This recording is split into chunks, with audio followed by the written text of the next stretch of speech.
Assalamualaikum dan salam satu Malaysia. Kedua-dua anggota tentera yang terkorban di Lahad Datu akan dinaikkan pangkat dari Private ke Korporal penuh. Selain itu, Kementerian Pertahanan juga akan memberikan imbuhan dalam bentuk pencen serta sumbangan derma tabung Angkatan Tentera kepada keluarga jenazah.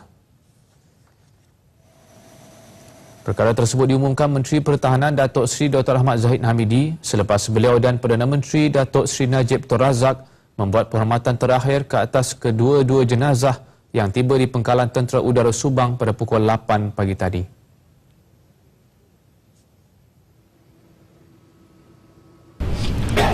Dan sukacita saya juga mengumumkan bahawa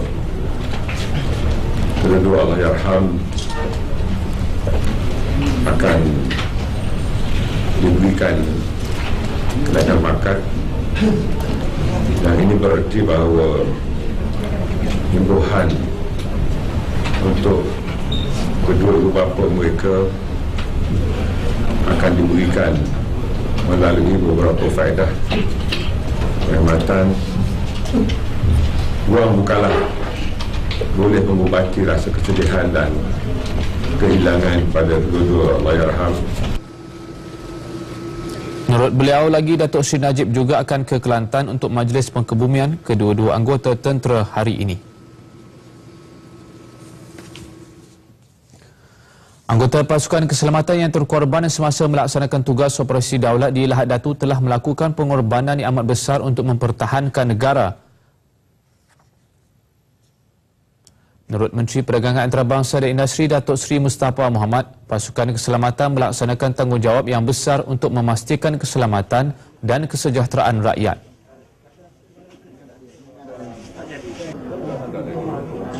Kita amat berbangga kerana Allahyarham gugur dalam pertempuran untuk mempertahankan negara kita Malaysia tercinta. Inilah pengorbanan terbesar yang boleh kita sumbangkan kepada negara kita. Allahyarham telah menyumbang untuk memastikan negara kita selamat. Beliau menjelaskannya kepada media ketika menziarahi keluarga Allahyarham Ahmad Hurairah di Kampung Bayu Lalang dekat Pasir Mas. Datuk Seri Mustafa turut menghulurkan sumbangan wang ihsan sebanyak RM10,000 kepada bapa Allahyarham Ismail Husin. Turut hadir pengarah Jabatan Pembangunan Persekutuan JPP Kelantan Datuk Makhtar Mustafa, Panglima Brigade ke-8 Infanteri Datuk Muhammad Zaki Hamzah, Ketua UMNO Pasir Mas Datuk Hanafi Mamat dan Ketua UMNO Rantau Panjang Datuk Abdullah Mat Yassin.